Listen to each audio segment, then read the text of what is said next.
एक बहुत ही प्रचलित कहावत है कि ऐसा माना जाता है कि दूसरे देशों की बात करें तो ऐसा माना जाता है कि हम उगते हुए सूर्य को प्रणाम करते हैं, उन्हें हम सलाम करते हैं, यानी कि वी सैल्यूट द राइजिंग सन।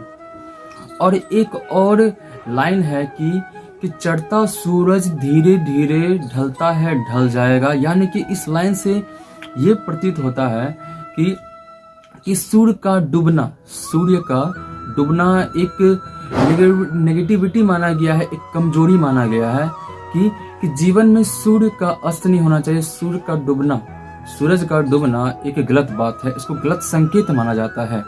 ये हम दूसरे देशों की बात करें तो, लेकिन हम भारतवासी ऐसा बिल्कुल भी नहीं मानते हैं। हमारे लिए डूबता हुआ सूरज उतना ही, अस्त होता हुआ सूरज उतना ही श्रद्धेय है, भक्तिशील है। हमें डूबते हुए सूरज से उतना ही इंस्पिरेशन मिलता है जितना कि एक उगते हुए सूरज से हमें मिलता है। केवल देवता के दिशा बदल जाने से हमारे लिए देवता के प्रति कभी हमारा भाव नहीं बदलेगा और ना ही कभी बदलना चाहिए।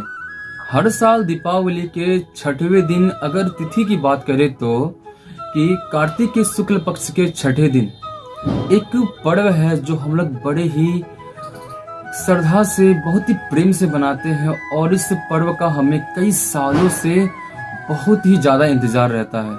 इस पर्व के समय बिहार, उत्तर प्रदेश, झारखंड के जितने भी जो बिहार वासी है, उत्तर प्रदेश के वासी है, झारखंड के वासी है, सभी लोग इस दिन जो होते हैं कि सूर्य देव के सामने नतमस्तक हो जाते हैं, झुक जाते हैं और सतवें दिन उनको अर्घ्य देते हैं। यह जो पर्व जो है हर भारतीयों के नस नस में बसा हुआ है। और इस महापर्व का नाम है छठ पर्व। यह पर्व जब मनाते हैं तो इस पर्व के सामने में दुनिया के जितने भी पर्व हैं, जितने भी सेलिब्रेशन है, जितना भी नाच गानाएं हैं, मैं लिख के देता हूँ कि इस पर्व के सामने में सारा का सारा पर्व, सारा का सारा ओकेजन, सब कुछ फीका पड़ जाता है। कि इस पर्व का इंतजार, हमें इस पर्व के खत्म होने के बाद जस्ट हम लोग अगली बार ये व्रत कब शुरू होने वाला है, ये छठ पर्व कब शुरू होगा, हमें फिर से इंतजार रहता है। हम लोग फिर से प्लानिंग करते हैं कि जब अगली बार जब छठ पूजा जब होगा तो इसको हम लोग किस तरह से और मनाएंगे। इस पर्व से कुछ दिन पहले और पर्व के दिन हमारे गांव के हमारी जो माताएं जो होती है, जो महिलाएं जो है, हमारी माँ, बेटी, बहन जो होती है, ये सब एक सुंदर सा प्यारा सा गीत गाती है। गीत जो का लाइन कुछ इस प्रकार है, कांचे ही बांस के बहंगिया बहंगी लचकत जाए, होए न बलम जी कहरिया बहंगी घाटे पहुंचाए। यानी कि इस लाइन में ये दर्शाया गया है कि ऐसे माताएं या ऐसी महिलाएं जिनकी पति या जिनका बेटा जो बाहर रह रहा है, तो उनको ये संदेशा पहुंचाती है कि हमने जो बांस का ये जो छिट्टा या दौरी जो भी बनाया है, कि आप लोग बस कह सकते कि उनको एक इस गीत के थ्रू उनको एक संदेश पहुंचाया जाता है कि बेटा वापस आ जाओ, ठीक है ना। कि और इस गीत के सामने में ये गीत इतना मधुर है, हमको नहीं लगता कि इस गीत के सामने में कोई भी गीत इतना प्रिय, इतना मीठा गीत, इतना जमीन से जुड़ा हुआ गीत, इतना हृदय से जुड़ा हुआ, इतना मन से जुड़ा हुआ गीत दुनिया में कोई और भी गीत होगा। शायद इस दुनिया में गीत बिल्कुल भी नहीं है, इस दुनिया में ऐसा गीत। इस पंक्ति के माध्यम से जो संदेश पहुंचाना चाहते हैं कि हमने ये जितना भी जो छिट्टा बनाया है, आप ही को इस की बहंगी को उठा करके घाट तक पहुंचाना है। अब बात करें तो छठ माता कौन है, ये कब से मनाया जाता है, इसकी जो है अलग अलग धारणाएं हैं। और पुराणों में लिखा गया है कि हम लोग जो नवरात्रि में जो माँ कात्यायनी की जो पूजा करते हैं, वही हमारी छठ माता है। और जब हम सनातन धर्म की जब बात करते हैं तो इन्हें भगवान ब्रह्मा जी की मानस पुत्री कहा गया है। मानस पुत्री कहने का मतलब यह है कि एक ऐसा पुत्र का जन्म इस प्रकार से हुआ है कि जिसमें शरीर का कोई भी योगदान नहीं है, जिसमें सिर्फ मन से मन आपस में मिले, ब्रेन की ऊर्जाएं जब आपस में टकराई और तरंगे जब आपस में मिली, तो इससे एक पुत्र का जन्म हुआ जिसका नाम पड़ा मानस पुत्री जो कि ब्रह्मा जी की पुत्री है, और उन्हें हम लोग छठ माता के नाम से, छठ माता के नाम से जानते हैं। और हम साइंस फिक्शन की बात करें तो साइंस के अंदर में म्यूटेंट का भी जन्म इस प्रकार से होता है। तो जो हम लोग जो है साइंस में कई बातें को मान लेते हैं, लेकिन हमारे जो ग्रंथों में, पुराणों में जो यह बात जो कहा गया है, हम इन्हें मानने से इनकार कर देते हैं। एक बार आप लोग सोचिएगा, बैठ कर सोचिएगा कि हम लोग किस दिशा में जा रहे हैं, कि हम लोग साइंस को मान तो ले रहे हैं, लेकिन साइंस से भी पहले जो ग्रंथों में जो बात जो लिखी हुई है, जो कि परफेक्ट साइंस से मैच करती है, जबकि साइंस उससे मैच कर रहा है, और हम लोग साइंस को मानते हैं, ग्रंथों को नहीं मानते हैं। हम लोग किस दिशा में जा रहे हैं? हम लोग सत्य को मानते हैं और असत्य को सत्य मानते हैं, सत्य को असत्य मानते हैं, सच को झूठ, झूठ को सच मानने लगते हैं। तो हम लोग को इस विषय पर सोचना चाहिए। अब आते हैं छठ पूजा पर, कि छठ पूजा पहली बार कब शुरू हुआ था, ये तो ठीक ठीक कहना बताया नहीं जा सकता है, लेकिन ऐसा उल्लेख मिला है, ऐसा कहा जाता है कि यह पूजा महाभारत के समय से चले आ रही है। महाभारत के समय जो हमारी माता द्रौपदी जो थी, उसमें यह छठ माँ की पूजा किया करती थी। और ये जो एक और बात कहने जा रहे हैं, जिससे आपको बिहारी होने पर गर्व महसूस होगा। जब ये बात हम जाने तो हमें जानकर बहुत ही खुशी महसूस हुई कि हमारे बिहार में एक शहर है जिसका नाम है भागलपुर। यह भागलपुर महाभारत के समय में अंग देश नाम से जाना जाता था, प्रसिद्ध था, और यहाँ के राजा थे हमारे सूर्यपुत्र कर्ण, अंगराज कर्ण। और ये जो थे सूर्यपुत्र थे, और ये जो सूर्यपुत्र अंगराज कर्ण जो थे, ये भी छठ माँ का पूजा किया करते थे। छठ माँ का पूजा करना यानी कि सूर्य देवी की उपासना करना। ये जो अंगराज कर्ण जो थे, महादानवीर कर्ण जो थे, ये क्या करते थे कि जल के अंदर में घंटों तक खड़े रहते थे और सूर्य देव की उपासना करते थे, छठ माँ का व्रत करते थे। तो छठ माँ का व्रत करना और सूर्य की उपासना करना, इनके लिए दोनों सेम ही बात था, एक ही बात थी, क्योंकि कि सूर्य जो थे इनके पिता थे और ये उनके पुत्र थे। और फिर जब माता द्रौपदी की जब मनोकामना जब पूरी हुई, तो उसके बाद से यह व्रत और भी प्रचलित हो गया कि, और तब से लेकर के आज तक यह व्रत जो है, यह पूजा जो है, उतना ही श्रद्धा से, प्यार से, स्नेह से मनाया जाता है जितना कि तब मनाया जाता था।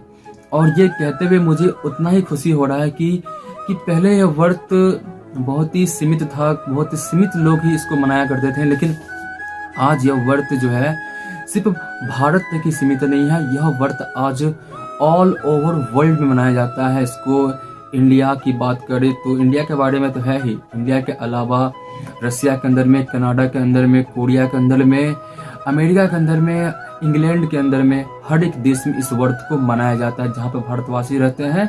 और भारतवासी से इंस्पायर होके जो जितने भी जो अदर कंट्री के पीपल जो है, लोग जो है, वो भी लोग इससे इंस्पायर होकर के यह व्रत को करते हैं, और उनकी व्रत करने के बाद एक्चुअली में उनकी मनोकामना पूरी भी होती है।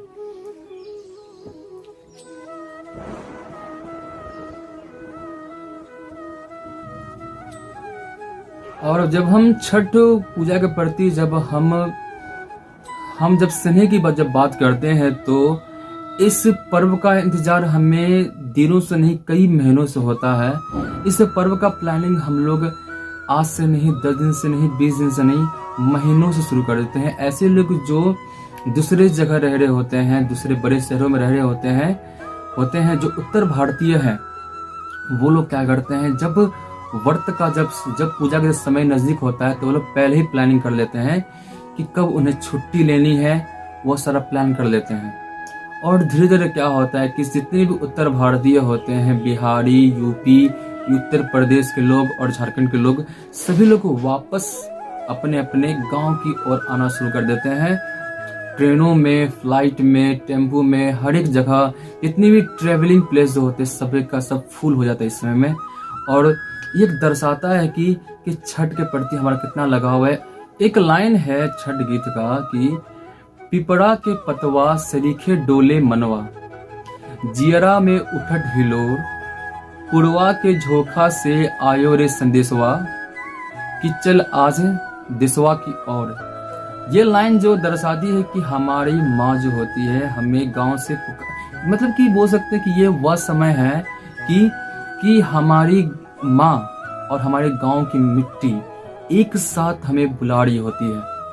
कि जब एक बार जब बुलावा जब आ जाता है ना, अब बुलावा जब आ जाता है कि चाहे इंसान कोई भी काम क्यों ना कर रहा हो, कितना से कितना मुश्किल और क्या कहते हैं इम्पोर्टेंट काम क्यों ना हो, कोई भी उसको रोक ले, बॉस रोक ले या कोई भी उसको रोक ले कि भाई रुक जाओ, हम रुकने वाले नहीं है। हम छठ पूजा के समय हम लोग किसी भी हाल में घर चले आते हैं।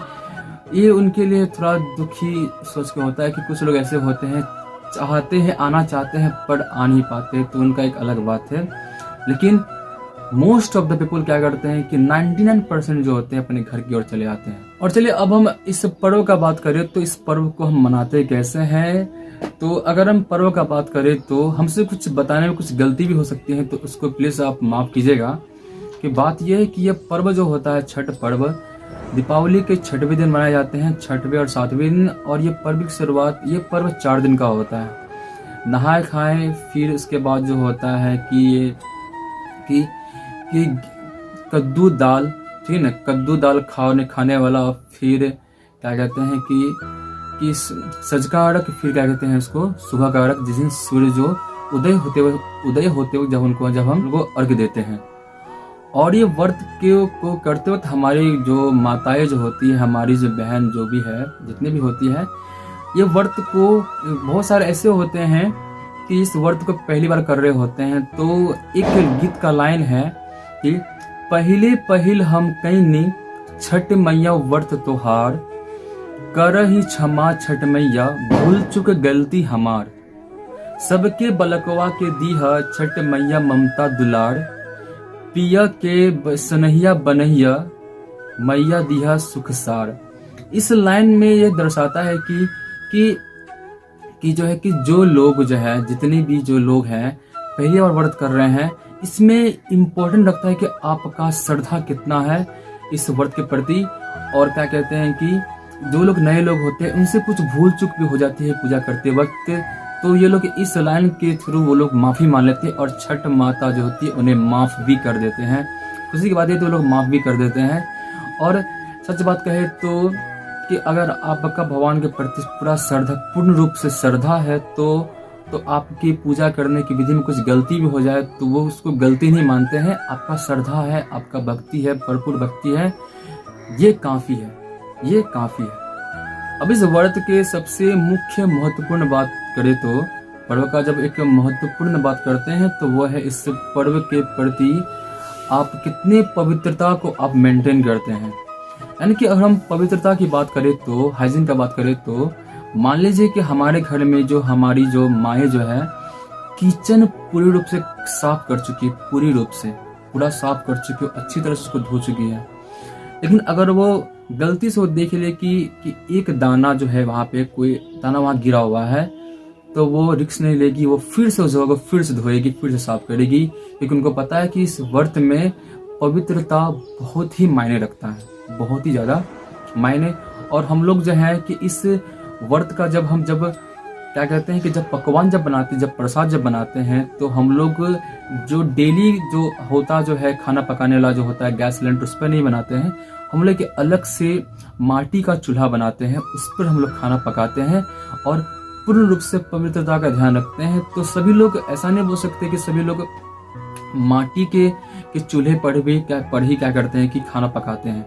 कुछ लोग गैस सिलेंडर भी यूज करते हैं, लेकिन वो लोग क्या करते हैं कि वो लोग नए चूल्हा को खरीद लेते हैं, मतलब कि बस पवित्रता बस बनी रहे।